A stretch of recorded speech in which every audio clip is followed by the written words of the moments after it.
Mirador, dossier d'enquête. La gestion publique sous les tropiques, ça sent les écuries d'Augia. Nous remuons le couteau dans la matelote de la malgouvernance. L'heure de vérité a sonné. L'élection des membres du Conseil supérieur de la magistrature n'a pas fini de faire parler d'elle, je le disais tantôt, pour la simple raison que c'est à une véritable foire d'empoigne que nous sommes en train d'assister au sein de la famille des Robins, sur fond de colère de certains magistrats qui dénoncent la violation de la loi par ceux qui devraient en être les gardiens. Une situation qui interpelle l'association des magistrats, dont le président de CA, Mohamed Diawara, s'est fendu d'un communiqué déplorant des manœuvres insidieuses visant à violer la loi par des magistrats. Dans la fièvre donc du renouvellement du CSM, des bruits avaient prêté des démarches népotiques aux gardes des Sceaux qui auraient tenté de pistonner M. Pierre Lama, n'est-ce pas, Akumba Diallo? Oui, Wouri, c'est ce qui se disait dans la cité et face au tollé suscité par ce sujet lié au magistrat Pierre Lama, président du tribunal de commerce de Conakry. Celui-ci a tenu à apporter auprès des corps ou du corps des magistrats une clarification sur le débat autour de sa désignation du président du tribunal de première instance comme représentant des présidents des tribunaux de première instance. Donc il devait représenter ses pairs et il l'a fait savoir sur la plateforme des magistrats. Alors quels sont les arguments dont se prévaut ce magistrat considéré comme étant très proche du ministre de la Justice? Oui, sur les faits, M. Pierre Lama estime avoir été seul et unique candidat qui a acté à un poste de président de tribunal de première instance à désigné par ses pairs. Il explique d'ailleurs que ses homologues, M. Ibrahima Sori Tunkara et Nfali Silla, ont postulé pour les postes de 6 magistrats à élire en assemblée générale, des cours d'appel. La date limite du dépôt de candidature avait été fixée au lundi 7 mars 2022 à 12h selon toujours M. Pierre Lama. Le jour de l'élection, un acte du ministre de la Justice portant liste des candidatures que nous avons aussi consulté, portant liste des candidats retenus à l'élection des membres du Conseil supérieur de la magistrature est apparu à 10h sur la plateforme des magistrats, indique M. Pierre Lama. La dite liste mentionnée au titre du poste d'un président des tribunal de première instance a désigné par ses pairs 3 candidats, c'est-à-dire M. Ibrahima Sori Tunkara, M. Silla et M. Pierre Lama. Wouri, c'est à ce niveau que la confusion interviendra. Et c'est à partir de là, justement, que les problèmes ont surgi, selon M. Lama.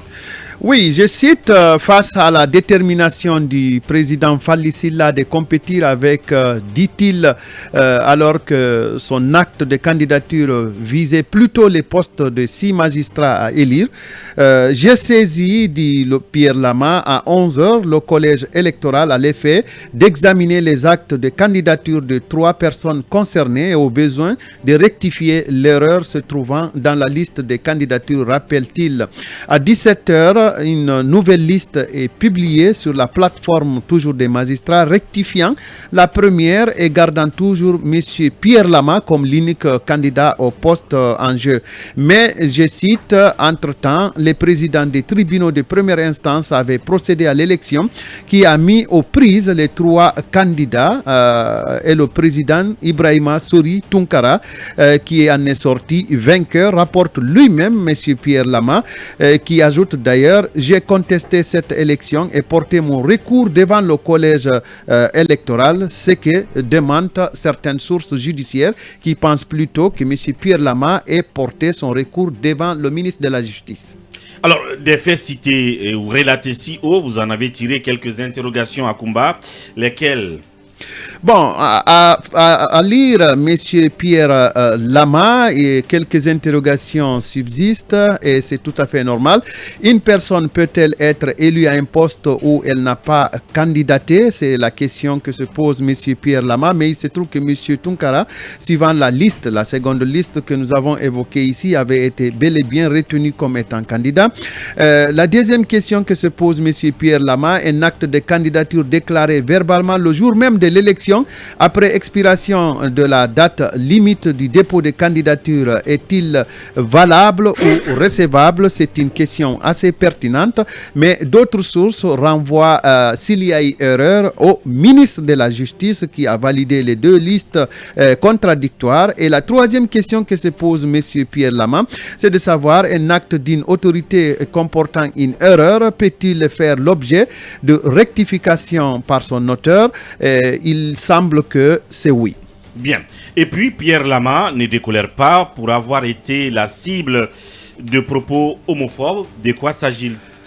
Écoutez, même dans notre radio ici, il a été rapporté que M. Pierre Lama avait été soutenu, puisque j'ai réécouté un peu les archives, avait été soutenu par le ministre de la Justice. M. Lama, qui s'est senti d'ailleurs visé par ses propos ethniques, se demande s'il était juste de distiller dans l'opinion auprès des collègues et même plus grave dans les médias que le ministre de la Justice a falsifié les résultats de l'élection pour imposer son parent qui est Pierre Lama au Conseil supérieur de la magistrature. Le collège électoral n'est-il pas composé que de membres de ma communauté, dit-il. Il précise que sa communauté est guerzée. Je m'excuse d'avoir donné cette précision, mais elle est utile pour la compréhension de nos auditeurs. Et il s'interroge, ai-je vraiment besoin d'un coup de pouce du ministre de la Justice pour me faire désigner au Conseil supérieur de la magistrature, alors que j'avais auparavant reçu de manière presque unanime les voix de mes pairs, y compris les présidents Tunkara et Silla? Il répond tout simplement que non. En tant que candidat, poursuit-il, candidat unique donc au niveau des présidents des tribunaux de première instance, ma désignation, dit-il, au Conseil supérieur de la magistrature n'était-elle pas devenue une simple formalité puisque n'ayant en face aucun concurrent jusqu'à la date butoir du dépôt de candidature, déplore ce magistrat. Sauf que ces deux challengers, Silla et Tunkara, ont estimé qu'ils avaient été bloqués à l'élection par l'Assemblée générale et ils avaient été réorientés vers les pairs pour se faire élire. Et c'est ainsi que M. Pierre Lama, étant absent et représenté par, selon certaines sources, par le président du tribunal des Érécorés, a perdu les élections. Si vous voulez, on partagera tout à l'heure le résultat du scrutin. Et d'ailleurs, M. Pierre Lama poursuit en disant, quoi qu'il en soit, je me suis inscrit dans une démarche légaliste et loyale en saisissant le collège électoral et en évitant de proférer tout écart de langage envers un collègue quand bien même j'en suis victime. Et malgré ces incidents, M. Lama se veut tout de même philosophe, à en croire ses propos.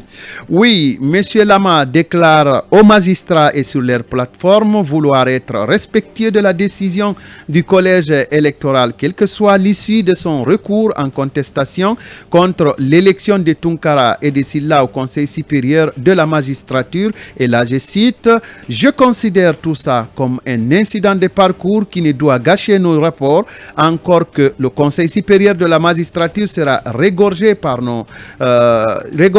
nos distingués collègues élus, désignés et de droit qui sauront faire le nécessaire dans l'intérêt bien compris d'une magistrature performante, a-t-il conclu.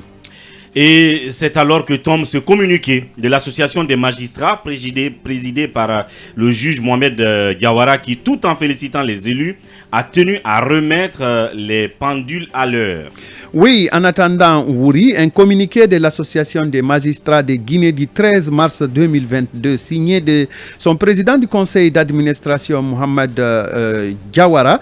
Ce communiqué donc prend bonne note, je cite, de l'élection et la désignation nomination au Conseil supérieur de la magistrature des magistrats Yaya Boiro, Alpha Saliou Bari, Hassan II Diallo, Fallou Doumbouya, Ibrahima Sori Tunkara, Algassimou Diallo, Mamadou Diambora Diallo, Joséphine Loli Tenkiano, Lazare Mamadi Boret, Mohamed Kaba, Mohamed Lamine Diallo et Elhaj Mahmoud Kamara.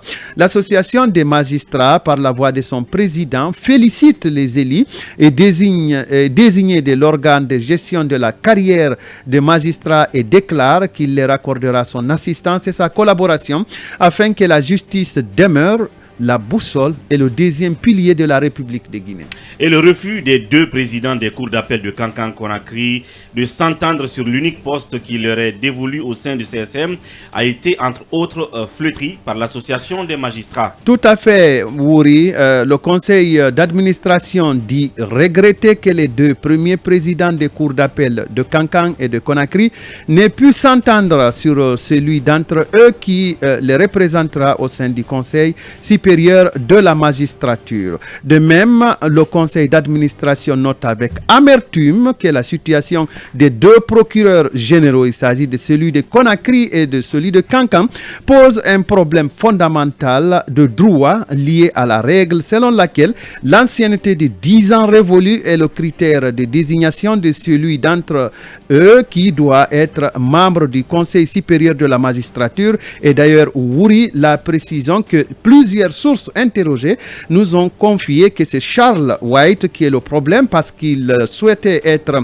et il en était déterminé d'ailleurs, être membre du Conseil supérieur de la magistrature alors que les magistrats considèrent qu'il est arrivé au titre de parquetier, donc de procureur général près de la cour d'appel par effraction, n'ayant pas obtenu l'âge d'expérience requis pour être procureur général. Et ce sont justement là des comportements que l'association des magistrats déplore amèrement. Oui, et l'association des magistrats, je cite, note qu'il est incompréhensible, inconcevable et inadmissible, précise donc le conseil d'administration, que ceux qui sont chargés de requérir l'application de la loi soient ceux qui, pour des raisons personnelles, fassent des tractations insidieuses pour sa violation flagrante. Et là, Wouri, rapidement, avant de terminer, oui, la première liste de candidatures maintenait que M. Pierre Lama, président du tribunal de commerce, était l'unique candidat des présidents des tribunaux de première instance. Ensuite, la seconde liste qui a été sortie par le ministère peu avant l'élection des représentants, donc avant l'élection des membres du Conseil supérieur de la magistrature, cette dernière liste note que les candidats sont les suivants: Falli Silla, président du tribunal pour enfants, M. Pierre Lama, président du tribunal de commerce, M. Ibrahima Sori Tunkara, président du tribunal de première instance de Conakry, et sur de Kaloum plutôt, aurais-je dit. Et sur le procès verbal de désignation d'un président du tribunal de première instance par ses pairs, on note qu'il y a eu un nombre d'électeurs de 17, le nombre de candidats était de 3. Au premier tour, M. Pierre Lama a obtenu 5 voix, M. Ibrahima Sori Tunkara 6 voix, M. Mfalli Silla 6 voix, et au deuxième tour, M. Ibrahima Sori Tunkara a récolté 11 voix, M. Mfalli Silla a récolté 6 voix, et c'est un procès verbal signé le 9 mars 2022 par le président de cette commission d'élection, M. Damou Kamara. Merci Akumba Diallo pour ces détails. Voilà ce qu'on pouvait dire de ce charivari au cœur, en tout cas, de cette élection des membres du Conseil supérieur des magistratures suprêmes, de la magistrature, j'allais dire, pardon. Et nous suivons le reste de cette affaire et bien entendu, les chroniqueurs de Mirador reviendront là-dessus. Le temps pour nous de passer justement au chapitre de notre invité du jour. Loin